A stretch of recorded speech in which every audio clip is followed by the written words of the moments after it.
मैंने और मेरे दोस्त विक्रम ने भानगढ़ की कई कहानियां सुनी थी और लोगों के मुताबिक भानगढ़ इंडिया की सबसे डरावनी जगह है। वहां सूरज ढलने के बाद अंदर जाना कानूनन मना है। कहते हैं इस किले में राजकुमारी रत्नावती रहती थी, जिसकी खूबसूरती की चर्चा दूर दूर तक की जाती थी। किले के पास एक सिन्हई नाम का तांत्रिक रहता था, जो राजकुमारी की सुंदरता से मंत्रमुग्ध हो गया था और किसी भी कीमत पर राजकुमारी को हासिल करना चाहता था। एक बार राजकुमारी अपने दोस्तों के साथ बाजार में इत्तर खरीदने के लिए निकली।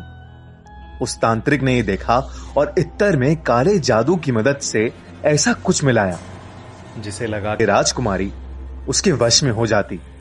किसी नगरवासी को इसकी भनक लग गई और उसने राजकुमारी को जाके ये सब बता दिया। ये सुन के राजकुमारी ने वो इत्तर की बोतल महल के बाहर फेंक दी और वो चट्टान पर जा गिरी। काले जादू के कारण वो चट्टान उस तांत्रिक की ओर आकर्षित हुई और उसे कुचल डाला।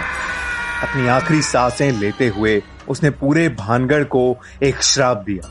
भानगढ़ अब कभी सुखी नहीं रह पाएगा और यहाँ जो कोई भी निवास करेगा सब मारे जाएंगे। उसके कुछ ही दिनों बाद मुगल योद्धाओं ने भानगढ़ में घुस के उस पर कब्जा कर लिया।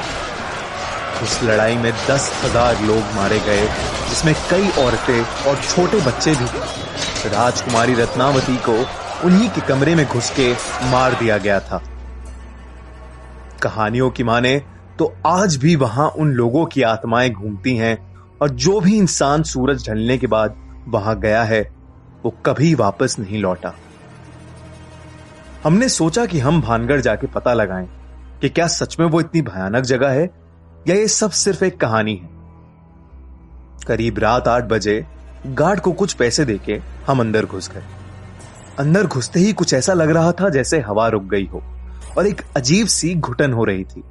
हमने किले के 1-2 चक्कर लगाए, लेकिन हमें कहीं कुछ भूतिया नहीं मिला। मुझे एक जरूरी कॉल करना था और नेटवर्क के चक्कर में मैं किले के एक दूसरी तरफ चला गया। जैसे ही मैंने कॉल मिलाया तभी मुझे किसी लड़की की चीख सुनाई दी और मैं भागा भागा विक्रम के पास लौटा, पर वो वहां था ही नहीं। मैंने उसे काफी आवाज लगाई, विक्रम विक्रम, पर कोई जवाब नहीं आया। तभी मुझे ऊपर के कमरे से एक थम करके आवाज आई तो मैं उस तरफ चलने लगा। जैसे ही मैं सीढ़ियां चढ़ रहा था वैसे ही मुझे पायल की छन-छन सुनाई दी और मुझे लगा कि मेरी बगल से कोई लड़की भागी। अब मुझे काफी ज्यादा डर लगने लगा था। मैं फिर चिल्लाया, विक्रम विक्रम। मैं महल का हर एक कमरा देख रहा था। तभी मुझे एक कमरे की खिड़की की तरफ विक्रम खड़ा दिखा और मेरी जान में थोड़ी सी जान आई। विक्रम, कहां था यार तू? जल्दी चल यहां से, गलत आ गए हम यार, प्लीज चल यहां से, चल जल्दी से। विक्रम ने कोई जवाब नहीं दिया। मैंने जैसे ही उसका हाथ पकड़ा वैसे ही पीछे के दरवाजे से मुझे विक्रम की आवाज सुनाई दी। जब मैंने देखा कि विक्रम तो अभी दरवाजे से आया है और मैंने जिसका हाथ पकड़ा है वो कोई और है, तो मेरी बुरी तरह हालत खराब हो गई। जैसे ही मैंने उसका हाथ छोड़ा उसने मुझे मुड़ के देखा। उसे देख के मैं कांपने लगा और पीछे गिर पड़ा।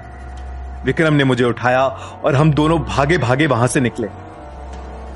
मैंने उसे बताया कि मेरे साथ क्या क्या हुआ और विक्रम ने बोला कि उसे भी महल में किसी लाल साड़ी वाली औरत का भूत दिखा। हम वहां से बच के अपने घर तो आ गए, लेकिन उस घटना के बाद अब हम कभी भानगढ़ की कहानियों को नजरअंदाज नहीं करते और ना ही किसी को वहां जाने की सलाह देते हैं। सब्सक्राइब करिए और सुनिए हर मंडे एक ऐसी ही सच्ची हॉरर स्टोरी।